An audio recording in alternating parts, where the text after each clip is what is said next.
నమస్కారం అండి. అందరికీ నమస్కారం. ఇప్పుడు నేను చెప్పబోయే topic explain the merits and demerits of partnership. అంటే భాగస్వామ్యం లాభాలు, నష్టాలు. అడ్వాంటేజెస్ ఆర్ డిసడ్వాంటేజెస్ అన్న ఇదే అనమాట. ఇక్కడ partnership form of organisation has developed due to the limitations of the sole trading concern. అంటే ఏంటంటే partnership form of organisation has developed due to the limitations of the sole trading concern.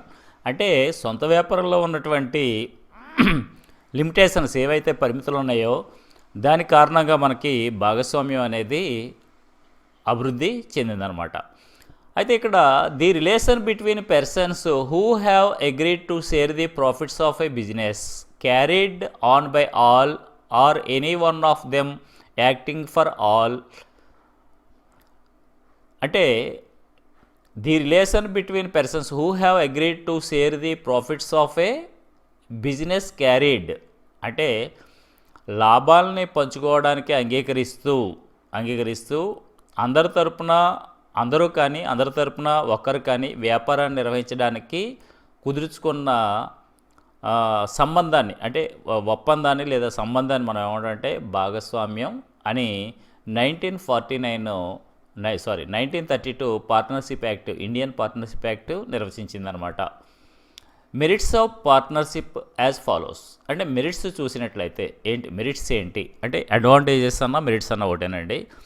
The relation between persons అంటే సంబంధం, వ్యక్తుల మధ్య సంబంధం. Who have agreed to share the profits of a business అంటే వ్యాపారంలో వచ్చిన లాభాలు పంచుకోవడానికి అందరూ కానీ అందరి తరపున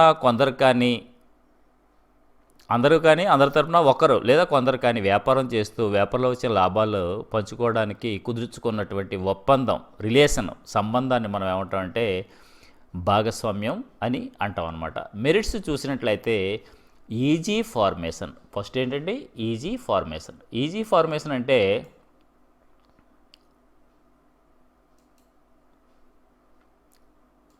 ఈజీ ఫార్మేషన్ అంటే ఏంటంటే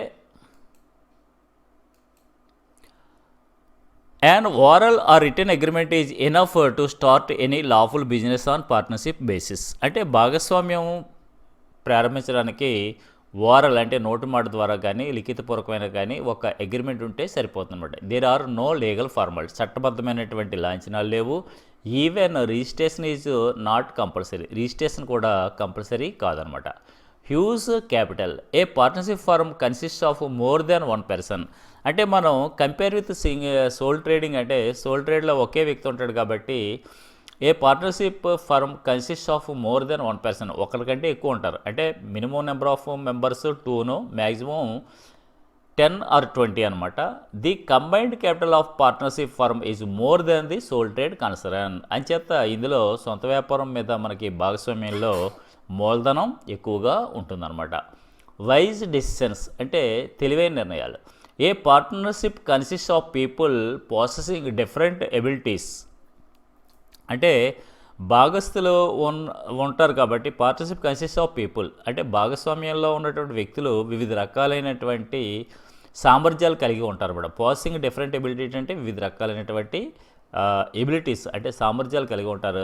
hence they discuss every problem in detailed and take wise and quick decisions. అంచేత వాళ్ళందరూ కూడా తెలివిన వాళ్ళందరూ కూడా ఏం చేస్తారంటే మంచి నిర్ణయాలు త్వరగా తీసుకోవడానికి అవకాశం ఉంటుంది. It can enjoy the advantages of sudden business opportunities. ఏదైనా ఒక బిజినెస్లో మార్పు వచ్చిందనుకోండి, ఫ్లెక్సిబిలిటీ ఉంది కదా మనకి, పార్ట్నర్షిప్లో ఉంది, సోల్ ట్రేడ్లో ఉంది. ఈ ఫ్లెక్సిబిలిటీ ఉండడం వల్ల మనం వ్యాపార అంటే పరిస్థితులకి అంటే మార్కెట్ పరిస్థితులకు అనుగుణంగా నిర్ణయాలు తీసుకుని మనం ఆ ఆపర్చునిటీస్ ఏవైతే ఉన్నాయో వాటిని మనం ఎంజాయ్ చేయొచ్చు అనమాట. It can enjoy the advantages of sudden business opportunity. సడన్గా వచ్చేటువంటి వ్యాపార అవకాశాలు ఏవైతే ఉన్నాయో వాటిని మనం డిస్కస్ చేసి మనం తీసుకోవచ్చు అనమాట. Flexibility. The partnership firm is a flexible organisation అంటే మనకేంటంటే ఎలాగైతే అలా మార్చుకోవడానికి అవకాశం అన్నమాట. Changes in the business can be adapted easily. మనం వ్యాపారంలో చేంజెస్ మనం చాలా ఈజీగా తీసుకోవచ్చు అనమాట. ఏం చేతనంటే కంపెనీ అనుకోండి అలా మార్పు చేయడానికి ఉండదు. ఫస్ట్ మెమోరాండమ్ ఆఫ్ అసోసియేషన్లో ఏ వ్యాపారం అయితే మనం చెప్పామో అదే వ్యాపారం చేయాలి. కానీ ఇక్కడ పార్ట్నర్షిప్లో మనం ఏం చేయొచ్చు, ఏదో థియేటర్ లేకపోతే రైస్ మిల్ వ్యాపారం చేస్తారు, నచ్చలేకపోతే ఇంకో వ్యాపారం చేస్తారు. At any time the partners can change the size are nature of business. వ్యాపారం సైజు పెంచుకోవాలంటే పెంచుకోవచ్చు, తగ్గించుకోవాలంటే తగ్గించుకోవచ్చు, వ్యాపార స్వభావాన్ని కూడా మార్చుకోవచ్చు. అంటే ఏదో ఫ్యాక్టరీ పెట్టారు నడవలేదనుకోండి, లేకపోతే ఏదో ఇంకో ఫిలిం సినీ దాంట్లోకి వెళ్ళిపోవచ్చు, రైస్ మిల్ నుంచి ఇంకో దాంట్లోకి వెళ్ళిపోవచ్చు, ఎలాగైనా మార్చుకోవడానికి అవకాశం ఉంటుందన్నమాట. తర్వాత షేరింగ్ ఆఫ్ రిస్క్స్ అంటే the losses incurred by the firm will be shared by all the partners. అంటే వచ్చినటువంటి భాగస్వామ్య సంస్థలో వచ్చినటువంటి లాస్ ఏం చేస్తారు, అందరూ భరిస్తారు. అందరూ భరించడం వల్ల ఏమవుతుందంటే the losses incurred by the firm will be shared by all partners, అందరికీ పనిచేస్తారు. So the share of loss of each partner will be less than the sole trader. Sole trader ఉన్నాడు అనుకోండి, ఒకడే ఉంటాడు కాబట్టి ఓ ₹1,00,000 వచ్చిందంటే 1,00,000 వాడే భరించాలి. ఓ 10 మంది ఉన్నారనుకోండి, ₹1,00,000 లాస్ వచ్చినట్లయితే 15,000 చొప్పున చాలా సింపుల్గా ఉంటుందన్నమాట. అంచేత షేరింగ్ ఆఫ్ రిస్క్ అంటే ఇక్కడ ఏంటంటే నష్టాలు విభజించడం జరుగుతుంది, దానివల్ల నష్టం తక్కువగా ఉంటుంది. తర్వాత secrecy. Business secrets of the firm are known to the partners only. వ్యాపార రహస్యాలు ఎవరి దగ్గర ఉంటాయంటే భాగస్తుల మధ్య ఉంటాయన్నమాట. It is not publish the annual accounts of the partnership firm. అయితే మనం కంపెనీ లెక్కలను ఏం చేయాలంటే మనం ప్రచురించాలి. ఎకనామిక్ టైమ్స్లో కానీ బిజినెస్ పేపర్స్ ఉంటాయి, వాటిలో మనం ప్రచురించాలి. కానీ ఇక్కడ భాగస్వామ్య లెక్కల్ని మనం ప్రచురించవలసిన అవసరం లేదు కాబట్టి ఎంత లాభం వస్తుంది ఎంత నష్టం వస్తుంది అనేది మనకి ఎవరికి చెప్పవలసిన అవసరం లేదు. బిజినెస్ సీక్రెట్స్ మా దగ్గర ఉంటాయి.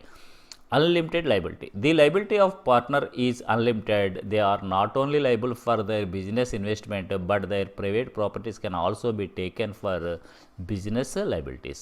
అంటే లైబిలిటీ ఎలా ఉంటుందంటే ఇక్కడ అన్లిమిటెడ్గా ఉంటుంది.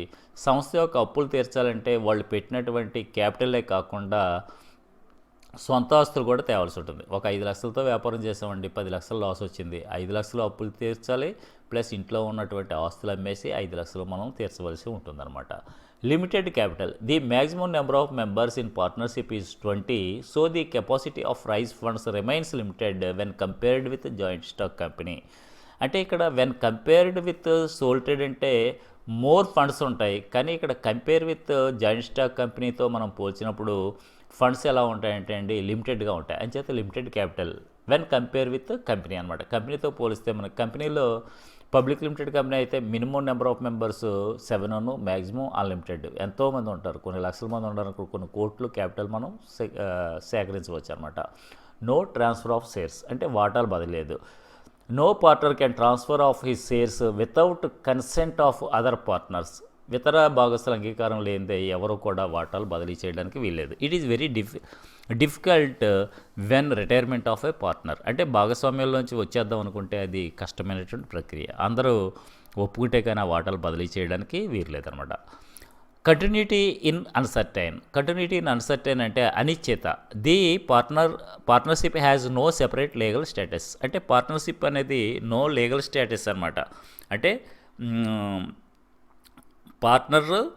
పార్ట్నర్షిప్ ఫర్మ్ ఈజ్ వన్ అనమాట అండి, ఈ రెండు ఒకటే. The business and the owner are inseparable from one another. ఒకళ్ళ నుంచి ఒకళ్ళని మనం విడదీయలేం, సంస్థ భాగస్తులు ఒకటే.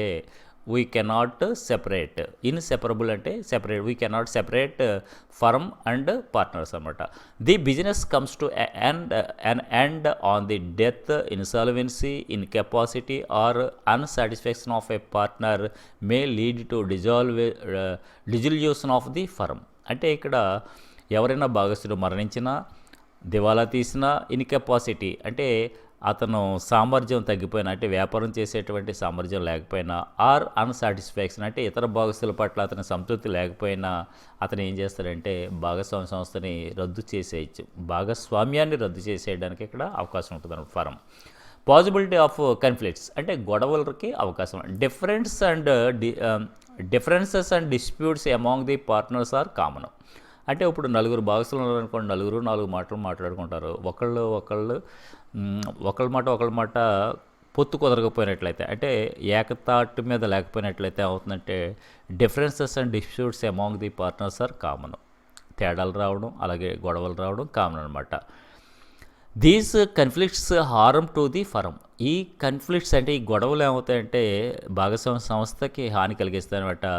Difference of opinion may lead to dissolution of the firm. అంటే అవునంటే కాదని, కాదంటే అవునని, ఒకరికొకళ్ళు వేరు వేరేగా అంటే ఒకరికొకరు పడకపోయినట్లయితే భాగస్తుల మధ్య సమన్వయం కోఆపరేషన్ లేకపోయినట్లయితే ఏమవుతుందంటే అది సంస్థ మూసివేతకి దారితీస్తుంది. These are limitations of or demerits of partnership అనమాట. Thank you very much for all my subscribers. చాలామంది చూస్తున్నారు, చాలా థ్యాంక్స్ అండి. మంచి మార్కులు రావాలి, ఆల్ ది బెస్ట్. అదేవిధంగా ఛానల్ సబ్స్క్రైబ్ చేయండి. ఎవరైనా మీ ఫ్రెండ్స్కి షేర్ చేయండి. Thank you very much.